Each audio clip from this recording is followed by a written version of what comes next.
Assalamualaikum warahmatullahi wabarakatuh. Sahabat kaum muslimin, muslimat yang berbahagia, pada kesempatan ini tentunya Allah memberikan kenikmatan kepada kita semua untuk bisa menjalankan ibadah puasa, yang mana pada bulan Ramadan ini, bulan yang penuh keberkahan, bulan yang Allah turunkan maghfirah kepada kita, banyak kebaikan yang diberikan kepada kita selama bulan Ramadan, keberkahan dalam setiap aktivitas kita, ibadah kita akan dilipat gandakan, dan kemudian akan diberikan kebaikan-kebaikan di bulan Ramadan yang suci dan mulia ini. Termasuk kita memiliki satu tanggung jawab untuk bisa mendidik anak-anak kita, sehingga ibadah puasa ini pun bisa melatih, mendidik anak-anak kita untuk bisa belajar menunaikan ibadah puasa. Ada 3 cara yang kemudian mempengaruhi karakter kepada anak-anak kita. Yang pertama adalah hal itu dipengaruhi oleh lingkungan keluarga. Karena sesungguhnya seorang anak haruslah ditanamkan nilai-nilai tauhid sebelum diajarkan ilmu-ilmu yang lainnya. Sehingga dikatakan dalam sebuah hadis, alimu auladakum at-tauhida qabla an tu'allimu al-kauniyah. Ajarilah anak-anakmu ilmu tauhid agar ia mengerti tentang Tuhannya sebelum kau ajari, yaitu ilmu kauniyah, ilmu alam dan ilmu yang lainnya. Sehingga lingkup dalam rumah tentunya menjadi satu input bagi seorang anak untuk menentukan jalan dan karakter dalam hidupnya. Sehingga dikatakan seorang ibu adalah madrasah, al-ummu madrasatun min madarisil ula. Seorang ibu adalah madrasah yang pertama sebelum ia menginjak pendidikan yang lebih tinggi. Anak ibarat kertas putih, sehingga dikatakan dalam sabda Rasulullah SAW, kullu mauludin yuladu alal fitrah fa'abawahu ayyuhawidanihi au yunassiranihi au yumajjisanihi.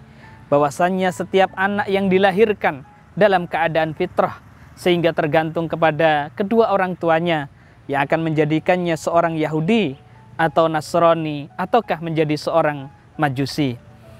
Dan faktor yang kedua yang akan mempengaruhi kepada anak kita adalah faktor lingkungan.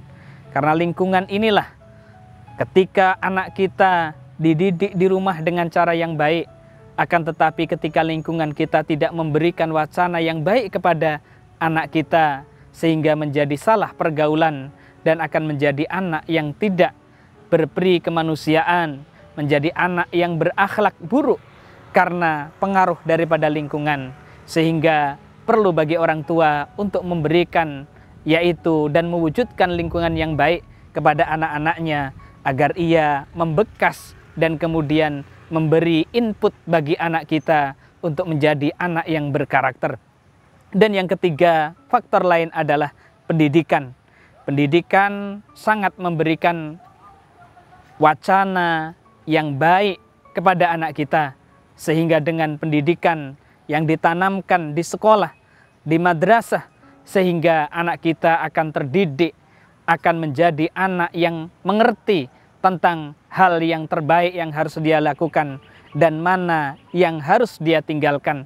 Sehingga anak-anak kita pun harus kita wacana dan kita berikan satu pemahaman, lebih-lebih di era global ini, sebagai anak milenial, anak yang tidak lepas dari dunia maya, dari dunia digital, sehingga ada beberapa tantangan yang harus ia jaga, yaitu keseimbangannya. Yang pertama adalah keseimbangan menjaga antara akal dan akhlak. Kita mengerti bahwa hasil karya cipta pemikiran manusia yang menciptakan sehingga terwujudlah kemajuan teknologi, sehingga itu ketika tidak dibarengi dengan akhlakul karimah, maka akan memberi bencana kepada anak-anak kita. Akan tetapi ketika ditanamkan nilai-nilai akhlak yang baik, sehingga dia dapat dimanfaatkan dengan cara yang baik pula. Begitu juga menjaga keseimbangan antara duniawi dan ukhrawi. Mungkin dalam kehidupan di dunia ini banyak tawaran-tawaran dengan kemajuan-kemajuan teknologi, dengan kemajuan-kemajuan yang ada di masyarakat, tentunya memberi tawaran baru kepada anak-anak kita. Tapi ketika kita tanamkan nilai-nilai tauhid, nilai-nilai keagamaan, nilai-nilai ketuhanan, sehingga melekat pada dirinya, dan anak kita akan menjadi anak yang memiliki karakter yang baik. Dan yang ketiga adalah tentunya kemajuan teknologi adalah sesuatu yang tidak dapat dipungkiri, sehingga bagaimana bisa menjaga keseimbangan dan memanfaatkan dengan cara yang arif, dengan cara yang baik, sehingga tidak meninggalkan sama sekali dan juga tidak mengambil sama sekali, tapi memanfaatkan dengan cara yang baik dan arif. Itulah kemudian akan dapat memberikan kebaikan kepada anak-anak didik kita, sehingga mendidik karakter kepada anak-anak kita pada generasi ini tentunya harus dimulai dengan sedini mungkin. Karena subhanul yaum rijalul ghad, anak kita pada hari ini, generasi pada hari ini adalah harapan bagi masa depan bangsa. Semoga bermanfaat dan selamat menunaikan ibadah puasa. Wassalamualaikum warahmatullahi wabarakatuh.